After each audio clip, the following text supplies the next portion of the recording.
Sambhajinagar police आयुक्तालय या ठिकाणी सन्माननीय पोलीस आयुक्त श्री प्रवीण पवार साहेब यांनी अँटी नार्कोटिक सेल याची स्थापना केलेली आहे। शहरामधले NDPS विक्री बटन असेल, गांजा असतील, सिरप असतील, वेगवेगळ्या प्रकारचे चरस किंवा जे पण गुंगीकारक औषधं आहेत किंवा नशेचे पदार्थ आहेत यांची विक्री करणारे गुन्हेगार आहेत, वाहतूक करणारे गुन्हेगार आहेत, यांच्यावरती विशेष लक्ष ठेवून विशेष त्यांचे इंट्रोगेशन करण्यासाठी त्यांना पोलीस आयुक्तालयात इंट्रोगेशन फॉर्म भरून त्यांची पूर्ण माहिती या ठिकाणी घेऊन त्यांना सोडलेलं आहे।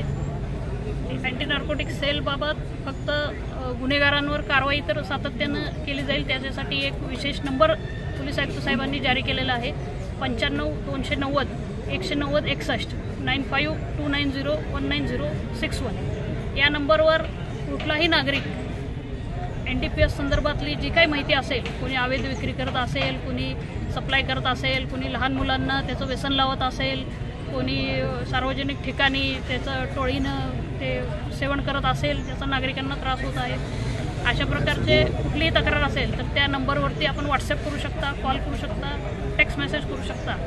त्याच्यावरती येणारा नंबर किंवा कॉल किंवा त्या व्यक्तीचं नाव हे पूर्णपणे गोपनीय राहील। तो क्रमांक अत्यंत लिमिटेड लोक हँडल करत आहेत। आमच्या पोलीस खात्यामध्ये देखील त्याची आयडेंटिटी डिस्क्लोज होणार नाही याची विशेष काळजी पोलीस आयुक्त साहेब यांनी घेतलेली आहे आणि त्याला नागरिकांचा चांगला प्रतिसाद देखील येत आहे। आत्तापर्यंत NDPS पथकाकडून 3 वेगवेगळ्या कारवाया झालेल्या आहेत, यापुढेही कारवाई चालू राहणार आहे। याचबरोबर कारवाईसोबतच जे गुन्हेगार आहेत ज्यांना काही कारणामुळं त्यांनी हे काम सुरू केलं होतं किंवा काही कारणामुळं असे गुन्हे केले होते, काही रोजगार नसल्यामुळे केलं होतं, तर अशा लोकांना देखील मदत करण्यासाठी वेगवेगळ्या NGOंनी पुढाकार घेतलेला आहे। पोलीस आयुक्त साहेबांना वेगवेगळ्या NGO साहेबांनी सांगितलेलं आहे की अशा प्रकारे काही असतील लोक की ज्यांना काही ट्रेनिंग देऊन काही काम देता येते का वगैरे, अशा रिफॉर्मेटिव्ह दृष्टिकोनातून देखील NC सेल या ठिकाणी काम करत आहे आणि नागरिक त्याला चांगला प्रतिसाद देत आहेत। वेगवेगळी माहिती आम्हाला प्राप्त होत आहे आणि माध्यमांनी देखील याच्यामध्ये सर्वांपर्यंत हा मेसेज पोहोचवलेला आहे। याच्यामध्ये आणखीन एक प्रकार आहे की लहान मुलांना बऱ्याच ठिकाणी वापर केलं जातं, लहान मुलांनाही विक्री केली जाते किंवा लहान मुलांकडून विक्री केली जाते, तर त्याच्याबरोबर NDPS कायद्यासोबतच करण्यात येईल। शहरातले कोणते परिसर मॅडम ज्या ठिकाणी हे मोठ्या प्रमाणामध्ये असे डार्क स्पॉट बरेच आयडेंटिफाय झालेले आहेत। मोकळ्या जागा ज्या असतात किंवा नाले जे असतात अशा ठिकाणी बरेचसे लोक बसतात, ओपन ग्राउंड्स असतात, तर त्या सगळ्या ठिकाणी NC सेल हे प्रातिनिधिक स्वरूपात आहे। सर्व पोलीस स्टेशन, गुन्हे शाखा असं संयुक्तिक ही मोहीम आहे आणि सगळीकडून ही कारवाई आम्ही चालू ठेवणार आहोत आणि ज्याला कोणाला याच्या संदर्भात माहिती द्यायची असेल किंवा इतर प्रकारे या NGOच्या कार्यात काही सामील व्हायचं असेल त्यांनी देखील NC सेलला संपर्क साधा। कालच्या वाळूच्या कारवाईविषयी काल MIDC वाळूज पोलीस स्टेशनच्या हद्दीमध्ये अवैध गांजा विक्री करणाऱ्या इसमाला पकडलेला आहे आणि माननीय पोलीस आयुक्त साहेबांच्या सूचनेनुसार कुठलाही गुन्हा दाखल होताना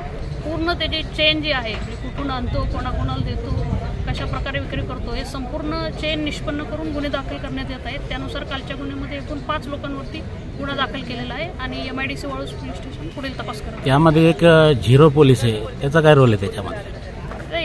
एक त्याच्यामध्ये आरोपी आहे, त्याच्याबाबतचा माहिती आम्हाला मिळालेली आहे की काही पोलिसांचा गैरवापर नावाचा जर त्यानं केलेला असेल तर त्याच्याबाबत स्वतंत्र कारवाई करण्यात येईल। कारण अनेक अशा कारवाईसाठी किंवा पोलीस स्टेशन अंतर्गत झिरो पोलीसचा वापर होतो, त्या संबंधित काय सांगणार? झिरो पोलिसाची कुठलीही संकल्पना कायद्यामध्ये नाही आहे आणि असं जर पोलिसांचा गैरवापर कोणी पब्लिकमध्ये करत असेल तर त्याच्याबाबत स्वतंत्र कारवाई करण्यात येईल।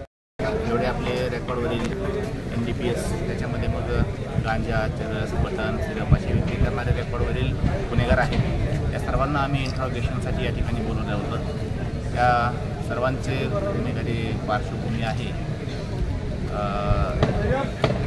आपल्या शहरातील गुन्हेगारी पाहता बरेचसे गुन्हेगार हे नशेच्या अंमलाखाली किंवा अंमली पदार्थाच्या सेवनाच्या नंतर गुन्हे करतात असं दिसून येतं। त्याचं प्रमाण कमी व्हावं यासाठी या सर्वांना समज देण्यात आलेली आहे। आपल्या शहराचे पोलीस आयुक्त आदरणीय श्री प्रवीण पवार सर यांच्या आदेशानुसार आपल्या शहरामध्ये अँटी नार्कोटिक सेलसुद्धा सुरुवात झालेला आहे। PI गीता बागोडे मॅडम त्याच्या सेलच्या प्रमुख आहेत, त्यांच्याकडे स्टाफसुद्धा आहेत। या NDPSच्या अनुषंगाने विशेष कामगिरी करण्यासाठी हे पत्रक तयार झालेलं आहे आणि जे आरोपी आहेत NDPSचे जे रेकॉर्डवरचे त्यांच्यावरती विशेष लक्ष आम्ही ठेवून आहोत.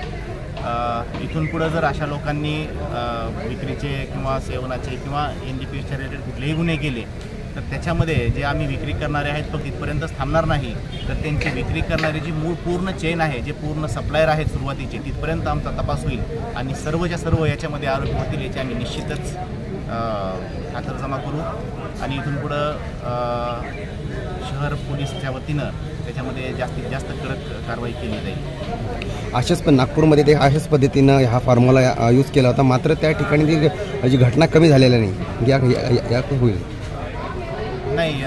आपल्या ठिकाणच्या घटना निश्चितच कमी होतील याचा आम्हाला विश्वास आहे. किती वर्षातल्या कारवाया हे जे गुन्हेगार आहेत किती वर्षातले? मागच्या 10 वर्षातील रेकॉर्ड आम्ही काढलेला आहे. त्याच्यावर जास्त गुन्हे असे आम्ही काही त्यांची टॉप लिस्टसुद्धा तयार केली आहे, त्याच्यावरती आम्ही विशेष लक्ष ठेवतो. हे जे गुन्हेगारी गंभीर गुन्हेगारीमधले का फक्त विक्रीमधल्या याच्यामध्ये स्पेशल NDPSचे आरोपी आहेत, त्याच्यावरती NDPSचे गुन्हे दाखल आहेत. आता मागील 10 वर्षापासून आहे, परंतु आता कारवाईवरती सातत्य राहणार आहे का सर याच्यात? निश्चितच आमचा अँटी नार्कोटिक सेलचा एक नंबर आहे, विशेष नंबर, तो सुद्धा आम्ही सर्वांना पब्लिश केलेला आहे.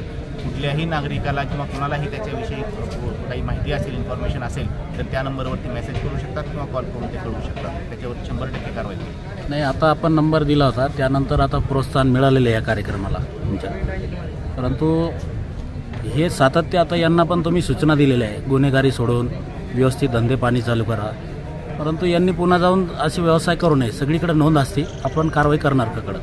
100% त्यात कारवाई होणार आणि जास्तीत जास्त कडक कारवाई होणार.